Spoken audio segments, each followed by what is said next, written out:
जय हिंद साथियों, स्वागत है आपका अपने YouTube चैनल स्टडी विद उदय में। दोस्तों, आप कैसे हैं? आशा करता हूं कि आप बहुत अच्छे होंगे और अपने एग्जाम की तैयारी कर रहे होंगे। दोस्तों, आज के इस वीडियो में हम अध्ययन करेंगे गणित पेडागोजी यानी कि गणित शिक्षण से संबंधित महत्वपूर्ण 55 क्वेश्चन, जो कि दोस्तों आपकी परीक्षा के लिए काफी इंपॉर्टेंट है। तो कृपया करके दोस्तों वीडियो को अंत तक जरूर देखिए और अपने आप को जांचिए यानी कि चेक करिए, क्योंकि दोस्तों मैं प्रत्येक क्वेश्चन के प्रति 5 सेकंड का चांस दूंगा, जिसमें कि आपको आंसर सिलेक्ट करना रहेगा। उसके बाद दोस्तों मैं आपको सही आंसर बताऊंगा। चलिए दोस्तों, हम देखते हैं पहला क्वेश्चन क्या है कि निम्नलिखित शाब्दिक समस्या के प्रकार को पहचानिए। मेरे पास 6 पेंसिल है, मनीष के पास मेरे से 2 अधिक है। मनीष के पास कितनी पेंसिल है? तो दोस्तों यह क्या है? व्यवकलित जमा, व्यवकलित घटा, तुलनात्मक जमा, तुलनात्मक घटा।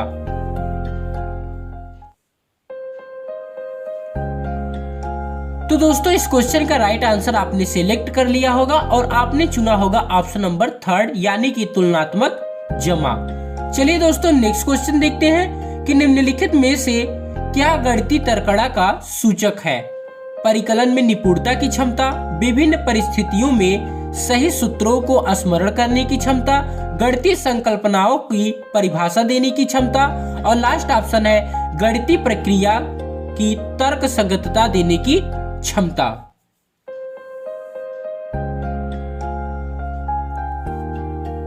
तो दोस्तों आपने इसका राइट ऑप्शन सिलेक्ट कर लिया होगा और आपने चुना होगा ऑप्शन नंबर 4 यानी कि गणितीय प्रक्रिया की तर्क संगतता देने की क्षमता। नेक्स्ट क्वेश्चन देखते हैं कि वान हेले के स्तर जिस विकास की अवस्थाओं का संकेत करते हैं वह है ज्यामितीय चिंतन, भिन्न, संख्या की संकल्पना, स्थानीय मान।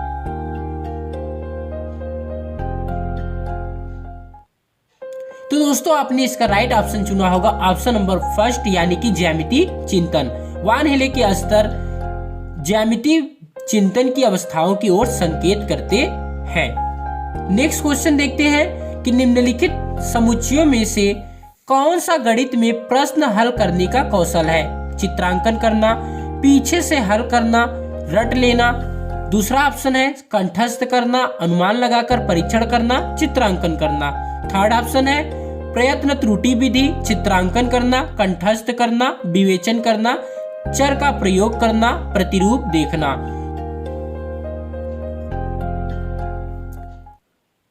तो दोस्तों आपने इसका राइट ऑप्शन चुन लिया होगा और आपने चुना होगा ऑप्शन नंबर 4 यानी कि विवेचन करना, चर का प्रयोग करना, प्रतिरूप देखना। नेक्स्ट क्वेश्चन देखते हैं कि एक संख्या का दशमलव निरूपण समझने के लिए निम्नलिखित में से कौन सी पूर्व जानकारी का ज्ञान होना चाहिए?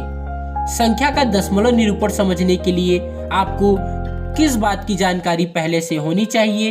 योग, व्यवकलन, स्थानीय मान, गुणा।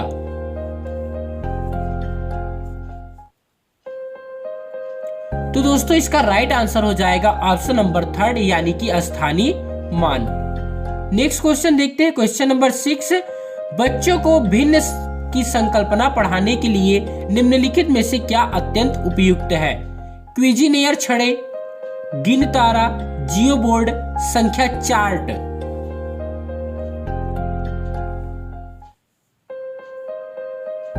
तो दोस्तों आपने इसका राइट ऑप्शन चुना होगा ऑप्शन नंबर 4 यानी कि क्विजिनेयर छड़े। नेक्स्ट क्वेश्चन देखते हैं कि गणित की प्रकृति के विषय में निम्नलिखित में से कौन सा कथन सत्य नहीं है? गणित में विचारों के सही संचारण के लिए विशेष शब्दावली का प्रयोग होता है। गणितीय ज्ञान की संरचना में तर्क कौशल महत्वपूर्ण है। गणितीय संकल्पनाओं की प्रकृति श्रेणीबद्ध है। प्राथमिक स्तर पर गणित प्रत्यक्ष है और कल्पना की आवश्यकता नहीं है। तो दोस्तों इस क्वेश्चन का आपने राइट ऑप्शन चुना होगा ऑप्शन नंबर 4 यानी कि प्राथमिक स्तर पर गणित प्रत्यक्ष है और कल्पना की आवश्यकता नहीं है। क्वेश्चन नंबर 8 दोस्तों देखते हैं कि निम्नलिखित कथनों में से किसमें संख्या 3 का योग क्रम सूचक भाव में पड़ा हुआ है?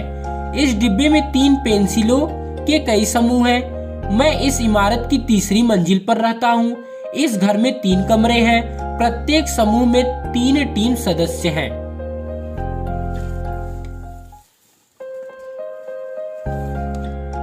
तो दोस्तों इस क्वेश्चन का राइट ऑप्शन आपने सिलेक्ट कर लिया होगा और आपने चुना होगा योग क्रम सूचक भाव, यानी कि इसमें प्रयुक्त हुआ है मैं इस इमारत की 3री मंजिल पर रहता हूँ। नेक्स्ट क्वेश्चन देखते हैं दोस्तों, कौन सा कार्य अध्यापक से संबंधित नहीं है? कौन सा कार्य अध्यापक से संबंधित नहीं है? योजना, मार्गदर्शन, शिक्षण, बजट बनाना। दोस्तों इसका राइट ऑप्शन आपने सिलेक्ट कर लिया होगा और आपको पता है बजट बनाना अध्यापक का कार्य नहीं होता। नेक्स्ट क्वेश्चन देखते हैं कि निम्नलिखित में से कौन सा क्रियाकलाप बच्चों में त्रिविम समझ को विकसित करने के लिए अधिक उपयुक्त है? चंद्रमा के उदय होने का समय लिखना, संख्याओं को संख्या रेखा पर निरूपित करना, बोतल के ऊपरी दृश्य को चित्रित करना, मानचित्र पर शहरों का स्थान निर्धारण करना।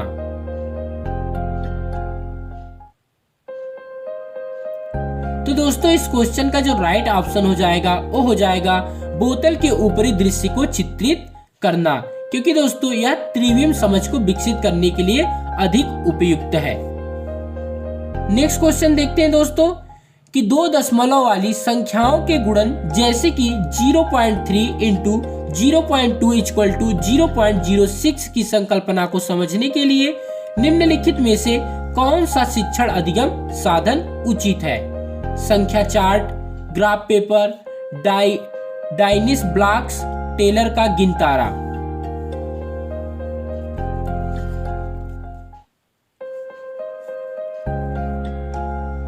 तो दोस्तों आपने इस क्वेश्चन का राइट आंसर सिलेक्ट कर लिया होगा और आपने चुना होगा ऑप्शन नंबर 2 यानी कि ग्राफ पेपर। चलिए दोस्तों नेक्स्ट क्वेश्चन देखते हैं। आप क्वेश्चन को रीडिंग करते रहिए।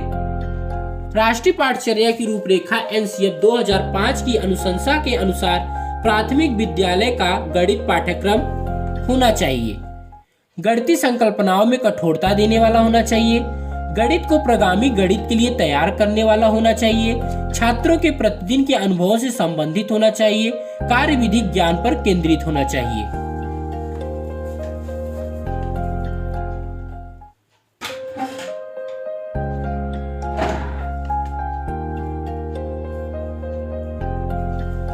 तो दोस्तों आपने इसका राइट ऑप्शन सिलेक्ट कर लिया होगा कि छात्रों के प्रतिदिन के अनुभव से संबंधित होना चाहिए।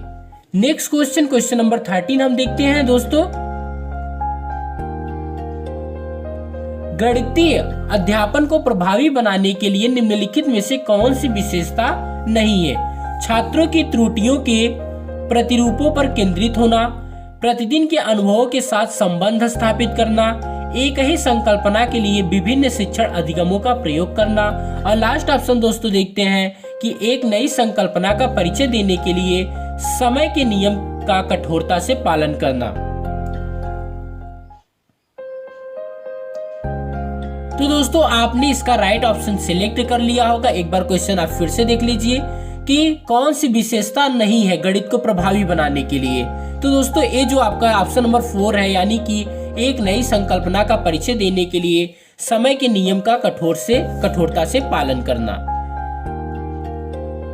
गणित के संदर्भ में ग्रामीण क्षेत्रों से विद्यालय में आने वाले बच्चों के लिए निम्नलिखित में से कौन सा कथन सही है? उन्हें गणित का कोई ज्ञान नहीं होता, उनका गणित में संचरण निपुणता निकृष्ट है, उन्हें विधिवत गणित सीखने की कोई आवश्यकता नहीं क्योंकि वह उनके काम नहीं आएगा, और लास्ट ऑप्शन है कि उनके पास मौखिक गणितीय परंपराओं और ज्ञान की प्रचुरता है।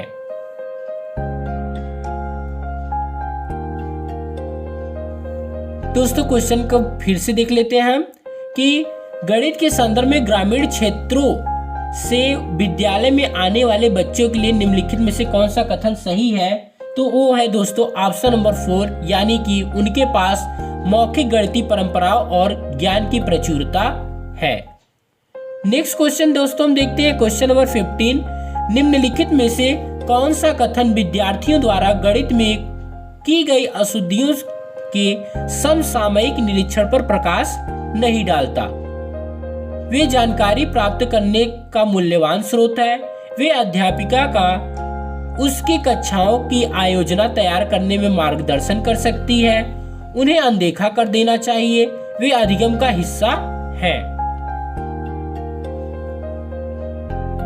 तो दोस्तों हम देख रहे हैं क्वेश्चन को कि इसमें जो प्रकाश नहीं डालता, निरीक्षण पे प्रकाश नहीं डालता, वो है उन्हें अनदेखा कर देना चाहिए। यानी कि इस क्वेश्चन का आपने राइट ऑप्शन चुना होगा, ऑप्शन नंबर 3। नेक्स्ट क्वेश्चन दोस्तों हम देखते हैं कि गणित सभी विज्ञानों का द्वार एवं कुंजी है। यह कथन किसका है? रोजर बेकन का, हैमिल्टन ने, प्लेटो ने दिया था, रसेल ने दिया था।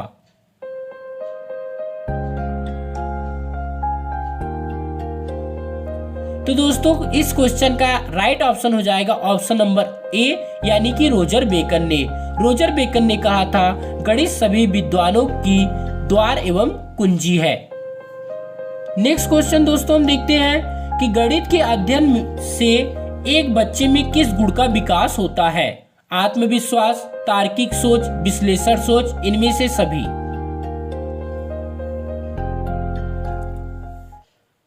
दोस्तों आपने इसका राइट ऑप्शन सिलेक्ट कर लिया होगा और आपने आंसर लगाया होगा ऑप्शन नंबर बी, यानी कि तार्किक सोच। नेक्स्ट क्वेश्चन दोस्तों हम देखते हैं, सॉरी दोस्तों इसका इनमें से सभी आंसर सही होगा। आत्मविश्वास, तार्किक सोच, विश्लेषक सोच सभी सही है। सामान्य से विशिष्ट का सिद्धांत निम्न में से किस में प्रयोग होता है? तो दोस्तों आगमन में, निगमन में, संश्लेषण विधि में, विश्लेषण विधि में। तो आपने इसका राइट ऑप्शन सेलेक्ट किया होगा ऑप्शन नंबर बी, यानी कि निगमन विधि में। उसमें सामान्य से विशिष्ट सिद्धांत का प्रयोग किया जाता है।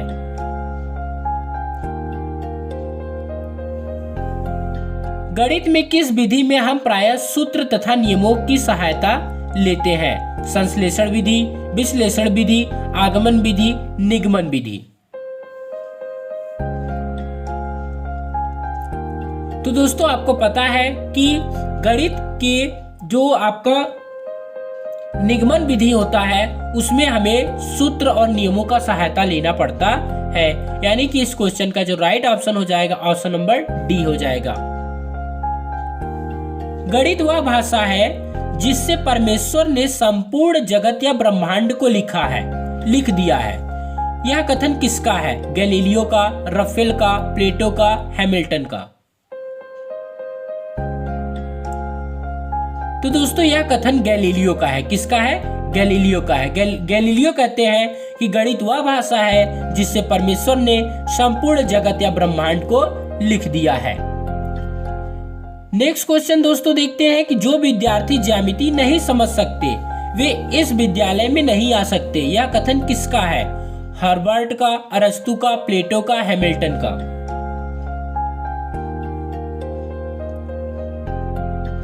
तो दोस्तों इस क्वेश्चन का आपने आंसर सिलेक्ट किया होगा और आपने आंसर लगाया होगा ऑप्शन नंबर सी, यानी कि प्लेटो। नेक्स्ट क्वेश्चन देखते हैं दोस्तों, खेल विधि के जन्मदाता हैं। खेल विधि के जन्मदाता कौन है? फ्रॉवेल है, डाल्टन है, मॉन्टेसरी है, सिगमंड फ्रायड है। तो दोस्तों खेल विधि के जन्मदाता है फ्रॉवेल। कौन है दोस्तों? फ्रॉवेल है। उपचारात्मक शिक्षा की जरूरत होती है मंदबुद्धि बच्चों के लिए, पिछड़े बच्चों के लिए, सामान्य बच्चों के लिए, इनमें से सभी के लिए। दोस्तों उपचारात्मक जो शिक्षा होती है इसकी सभी को जरूरत होती है, चाहे वह मंदबुद्धि बच्चा हो, चाहे वह पिछड़ा बच्चा हो, चाहे वह सामान्य बच्चा हो।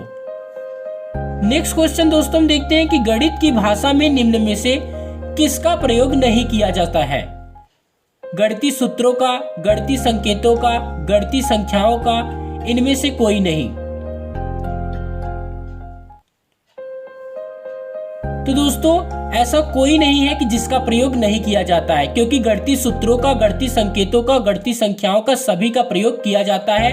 यानी कि इस क्वेश्चन का जो राइट ऑप्शन हो जाएगा वो हो जाएगा ऑप्शन नंबर डी।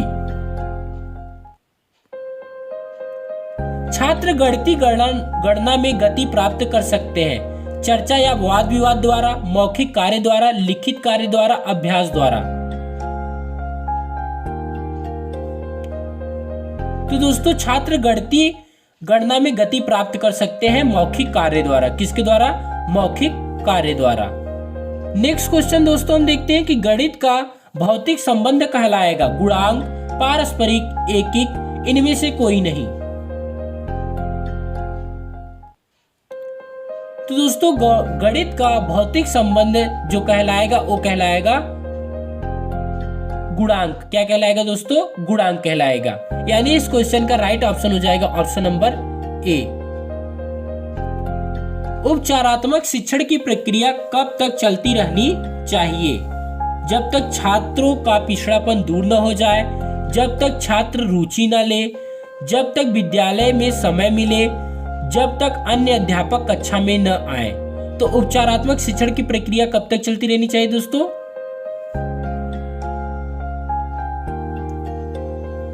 दोस्तों उम्मीद करते हैं आपने इस क्वेश्चन का राइट ऑप्शन चुना होगा, ऑप्शन नंबर ए, यानी कि जब तक छात्रों का पिछड़ापन दूर न हो जाए। गणित की प्रारंभिक कार्य अवस्था है मानसिक कार्य, मौखिक, लिखित, उपयुक्त सभी। तो दोस्तों गणित का प्रारंभिक जो कार्य अवस्था है वो है मौखिक गणित। क्या है दोस्तों? मौखिक गणित। चलिए दोस्तों नेक्स्ट क्वेश्चन देखते हैं कि सरल ब्याज सीखे बिना चक्रवृद्धि ब्याज समझ में नहीं आ सकता। यह संबंध है पारस्परिक, एकिक, गुणांक, इनमें से कोई नहीं।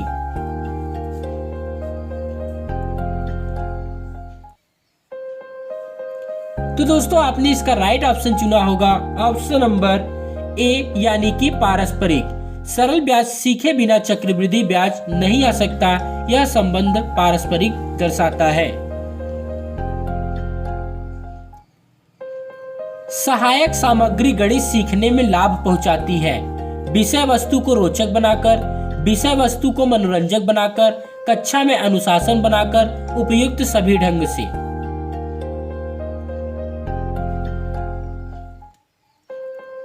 तो दोस्तों आपने इसका राइट ऑप्शन चुना होगा ऑप्शन नंबर डी, यानी कि उपयुक्त सभी ढंग से गणित सीखने में लाभ पहुंचाया जा सकता है।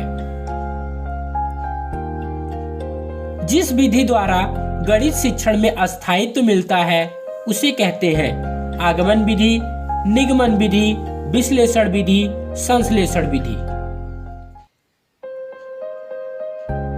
तो दोस्तों आपने इसका राइट ऑप्शन चुना होगा ऑप्शन नंबर ए, यानी कि आगमन विधि। पूर्वदर्शित लक्ष्य जिसके लिए क्रिया की जाती है कहते हैं विधि, युक्ति, प्रविधि, उद्देश्य।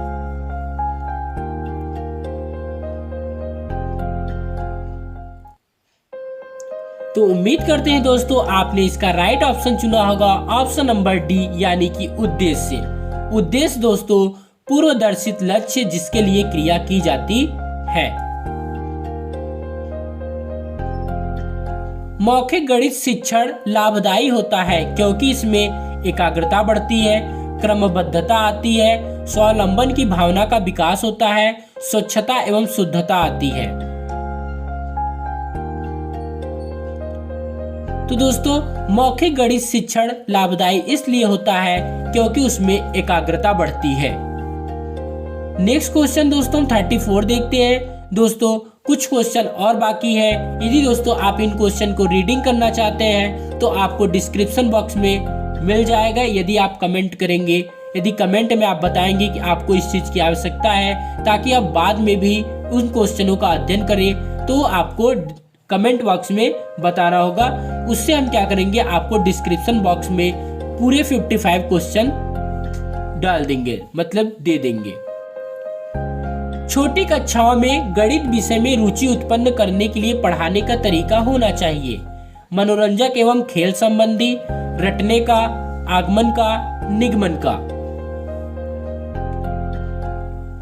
तो दोस्तों आपने इसको तो आंसर फटाक से कर लिया होगा और आपने चुना होगा मनोरंजन एवं खेल संबंधी। ये दोस्तों छोटी कक्षाओं में गणित विषय में रुचि उत्पन्न करने का सबसे महत्वपूर्ण तरीका होता है। अबेकस का प्रयोग छोटी कक्षाओं में किस शिक्षण में प्रभावी होता है? गिनती सिखाने में, लिखना सिखाने में, वाचन करने में, हस्तलेखन सिखाने में।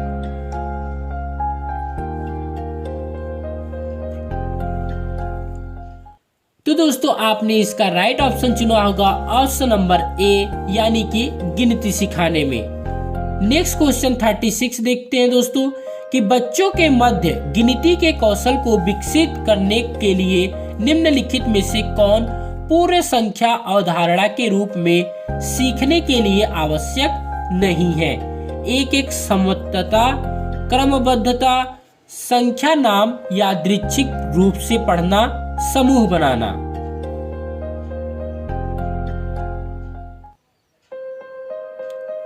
तो दोस्तों आपने इसका राइट ऑप्शन चुना होगा ऑप्शन नंबर 1, यानी कि एक समता। इससे दोस्तों गणित की अवधारणाओं को सीखने में कोई आवश्यकता नहीं होती है। क्वेश्चन नंबर 37 दोस्तों देखते हैं कि प्राथमिक कक्षाओं में बच्चे गणित में क्या सीखते हैं, इसके आकलन का ध्यान किस पर नहीं होना चाहिए? गणित की समस्याओं का जवाब देने में सटीकता, गणितीय अवधारणाओं को समझना, गणितीय भाषा का विकास, तर्क कौशल का विकास।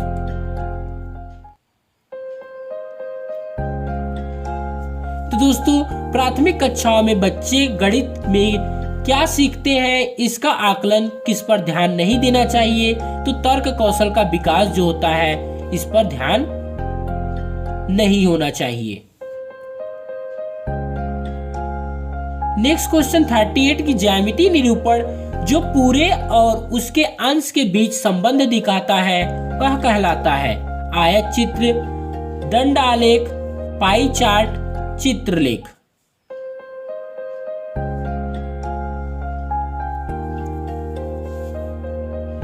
दोस्तों आपने इसका राइट ऑप्शन चुना होगा ऑप्शन नंबर 3, यानी कि पाई चार्ट। नेक्स्ट क्वेश्चन देखते हैं दोस्तों, निम्नलिखित में से कौन सी एक गणितीय प्रक्रिया नहीं है? मानस दर्शन, रटना, आकलन, मापन।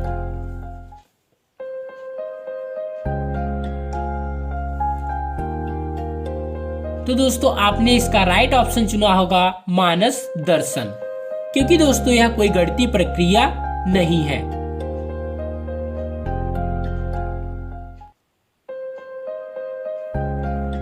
दोस्तों गणित में नैदानिक परीक्षण का उद्देश्य है बच्चों की समझ में अंतर जानना, माता पिता को प्रतिक्रिया कर देना, प्रगति रिपोर्ट भरना, अंतिम अवधि की परीक्षा के लिए प्रश्न पत्र की योजना बनाना।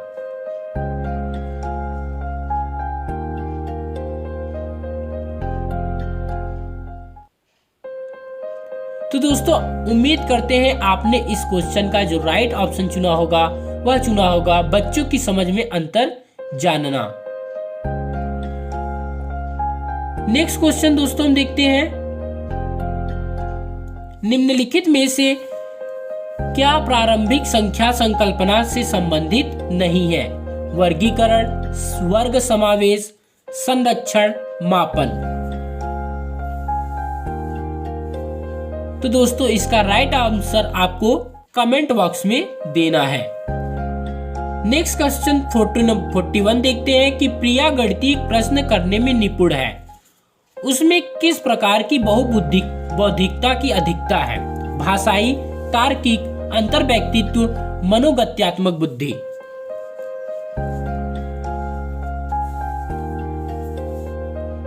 तो दोस्तों इसमें आपने ऑप्शन सिलेक्ट किया होगा ऑप्शन नंबर 2, यानी कि तार्किक बुद्धि। वस्तुनिष्ठ परीक्षण का सर्वाधिक महत्वपूर्ण विशेषता है विश्वसनीयता, वैधता, वस्तुनिष्ठता, ये सभी।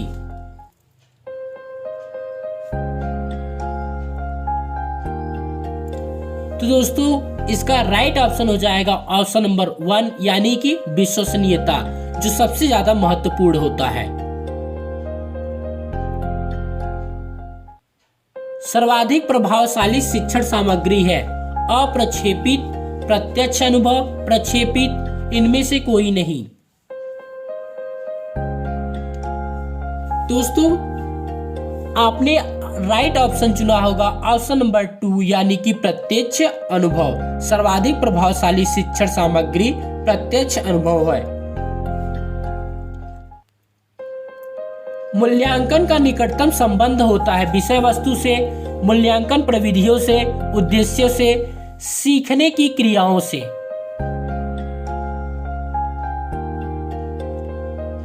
तो दोस्तों आपने इसका ऑप्शन चुना होगा ऑप्शन नंबर 3 यानी कि उद्देश्यों से। अंकगणित की 4 मूलभूत संक्रियाएं हैं: योग, भाग, परिणाम और क्षेत्रफल ज्ञात करना। दूसरा ऑप्शन है दोस्तों परिकलन, संगणना, रचना करना और समीकरण बनाना।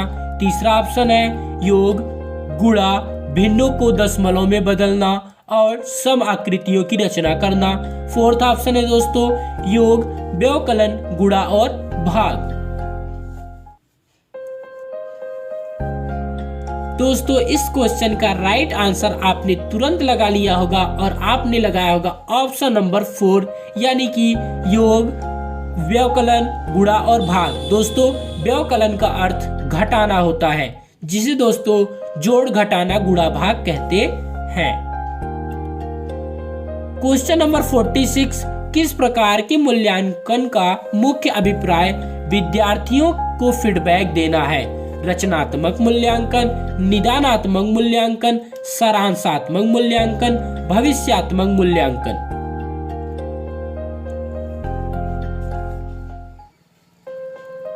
तो दोस्तों आपने इस क्वेश्चन का राइट ऑप्शन चुना होगा ऑप्शन नंबर 1 यानी कि रचनात्मक मूल्यांकन। नेक्स्ट क्वेश्चन देखते हैं दोस्तों, निम्नलिखित में से कौन सा संख्या की समझ का महत्वपूर्ण पहलू नहीं है? संख्या के समझ की महत्वपूर्ण पहलू कौन सी नहीं है? पंक्तिबद्धता, गणना, अंक लिखना, संरक्षण।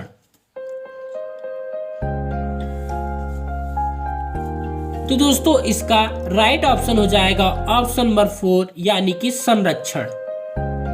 नेक्स्ट क्वेश्चन दोस्तों देखते हैं 48, राष्ट्रीय पाठचर्या रूपरेखा 2005 के अनुसार विद्यालय में गणित शिक्षण का संकीर्ण उद्देश्य है? रैखिक बीजगणित से संबंधित दैनिक जीवन की समस्याओं की शिक्षा। दूसरा ऑप्शन है संख्यात्मक कौशलों का विकास। तीसरा ऑप्शन है बीजगणित पढ़ाना और चौथा ऑप्शन है दोस्तों परिकलन व मापन पढ़ाना। तो दोस्तों इस क्वेश्चन का राइट आंसर आपने सिलेक्ट कर लिया होगा और आपने चुना होगा ऑप्शन नंबर 2 यानी कि संख्यात्मक कौशलों का विकास। गणित की शिक्षा का मुख्य ध्येय है ज्यामिति के प्रमेयों और उनके प्रमाणों को स्वतंत्र रूप से सृजन करना, विद्यार्थियों को गणित समझने में सहायता करना, उपयोगी क्षमताओं को विकसित करना, बच्चों की गणितीय प्रतिभाओं का विकास करना। तो दोस्तों इस क्वेश्चन का आपने राइट आंसर सिलेक्ट कर लिया होगा और आपने चुना होगा ऑप्शन नंबर 4 यानी कि बच्चों की गणितीय प्रतिभाओं का विकास करना। नेक्स्ट क्वेश्चन नंबर 50 देखते हैं दोस्तों, निम्नलिखित में से कौन सा खुला अंत वाला प्रश्न है? आप 15 को 3 से गुणा किस प्रकार करेंगे? कोई दो संख्याएं लिखिए जिनका गुणनफल 45 हो। संख्या रेखा का प्रयोग करते हुए 3 बार 15 का मान ज्ञात कीजिए। 15 गुणे 3 का मान ज्ञात कीजिए। तो दोस्तों खुला अंत वाला प्रश्न कौन सा है?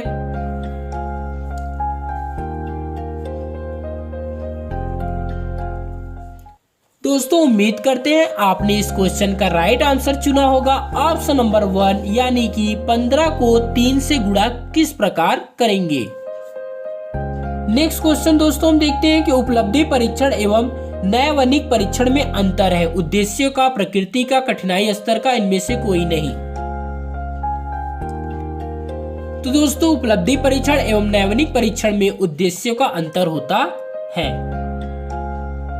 क्वेश्चन नंबर 52 दोस्तों देखते हैं कि सर्वाधिक प्रभावशाली शिक्षण सामग्री है अप्रक्षेपित, प्रत्यक्ष अनुभव, प्रक्षेपित, इनमें से कोई नहीं। दोस्तों यह क्वेश्चन रिपीट हुआ है और आपने इसका आंसर तुरंत लगा लिया होगा, प्रत्यक्ष अनुभव। नेक्स्ट क्वेश्चन दोस्तों देखते हैं कि कौन सा कार्य अध्यापक का नहीं है। ये भी दोस्तों क्वेश्चन आपने देखा होगा, इसमें योजना, मार्गदर्शन, शिक्षण, बजट बनाना। तो दोस्तों आपने इसका राइट आंसर चुना होगा ऑप्शन नंबर 4 यानी कि बजट बनाना। नेक्स्ट क्वेश्चन देखते हैं कि यदि एक शिक्षार्थी पूर्णांकों, भिन्नों और दशमलव संख्याओं पर चारों आधारभूत संक्रियाएं संपन्न में समर्थ है तो वह विभाजनात्मक अवस्था में है, उपादान में है, संक्रियात्मक अवस्था में है, परिमाणात्मक अवस्था में है। तो दोस्तों यह बच्चा संक्रियात्मक अवस्था में है।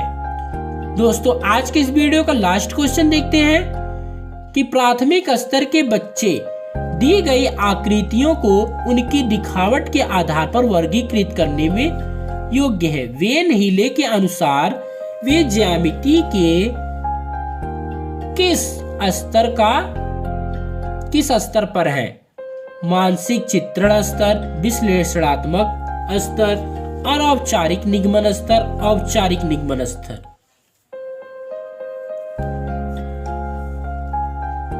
दोस्तों आज के इस वीडियो का लास्ट क्वेश्चन का आंसर है ऑप्शन नंबर 1 यानी कि मानसिक चित्रण स्तर। उम्मीद करते हैं दोस्तों आपने 55 क्वेश्चन बहुत ही कम समय में रिवाइज कर लिया होगा। यदि दोस्तों आप इस वीडियो को 2 से 3 बार देखते हैं तो श्योरली आपको 55 क्वेश्चन याद हो जाएगा और आपको आपके एग्जाम में तुरंत यानी कि सॉल्व करने में आसानी होगी और आप ऑप्शन को देखते ही तुरंत आंसर सेलेक्ट कर लेंगे। दोस्तों वीडियो में अंत तक बने रहने के लिए आपका बहुत बहुत धन्यवाद। Thanks for watching this video.